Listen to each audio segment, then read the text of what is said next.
మహబూబాబాద్ జిల్లా గార్ల మండలంలో భర్త ఇంటి ముందు భార్య నిరసనకు దిగింది. తన భర్త తనకు కావాలంటూ అత్తగారింటి ముందు బైఠాయించి ఓ మహిళ నిరసన తెలిపింది. గార్ల మండలం పుల్లూరు గ్రామం చెందిన రైల్వే ఉద్యోగి బొగ్గారపు నరేష్తో ఖమ్మం పంపింగ్ రోడ్డుకు చెందిన రమ్యతో 4 ఏళ్ల క్రితం వివాహమైంది. వీరిద్దరి కాపురం సజావుగా సాగి ఒక పాప కూడా జన్మించింది.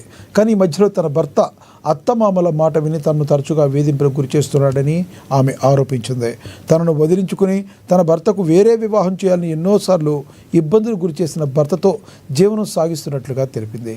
ఇటీవలే దసరా పండుగకు తన పుట్టింటికి వెళ్ళమని చెప్పడంతో ఆమె పుట్టింటికి వెళ్ళింది.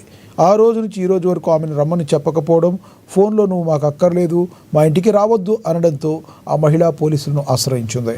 అనంతరం తనకు న్యాయం చెయ్యాలని భర్త ఇంటి ముందు భీష్మించుకుని కూర్చుంది ఆ మహిళ. దసరాకి పండగకి పంపించిన పండగ తర్వాత నేను వద్దామని అనుకుంటే నాకు వద్దు అని చెప్పి పెద్ద మనుషుల ద్వారా రికమెండ్ చేశారు. నేను వద్దన్న కారణం ఏందని చెప్పి నేను పోలీస్ స్టేషన్లో కేసు పెట్టిన. మహిళా మండలి పోలీస్ స్టేషన్లో కేసు పెట్టిన. ఖమ్మంలో మహిళా మండలి పోలీస్ స్టేషన్లో పిటిషన్ ఇచ్చిన, కేసు పెట్టిన. ఆడ పెడితే ఆడ కౌన్సిలింగ్లోనైనా సరే నన్ను తీసుకుపోతాడేమో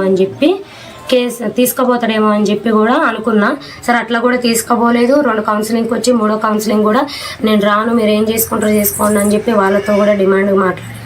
సరే నా తప్పేం లేకుండా ఉత్తగా నన్ను వద్దన్నాను కారణం ఏందని చెప్పి నన్ను వద్దన్నాను. కానీ నేను వీడికి వస్తే నన్ను మా మామ మా ఆయన నన్ను బయటికి వెళ్ళగొట్టి నువ్వు రావద్దని చెప్పి బయటికి వెళ్ళగొట్టారు. నా మూడు కావాలని నేను కోరుకుంటున్నా. ఇంట్లోకి వస్తే పాపని నన్ను బయటికి వెళ్ళగొట్టి తాళం వేసుకొని మా ఆయన ఒక్కడ మా మామయ్య ఒక్కడ పోయారు. నాకు న్యాయం చేయండి, నా భర్త నాకు కావాలని నేను వచ్చిన, నాకు న్యాయం చేయండి.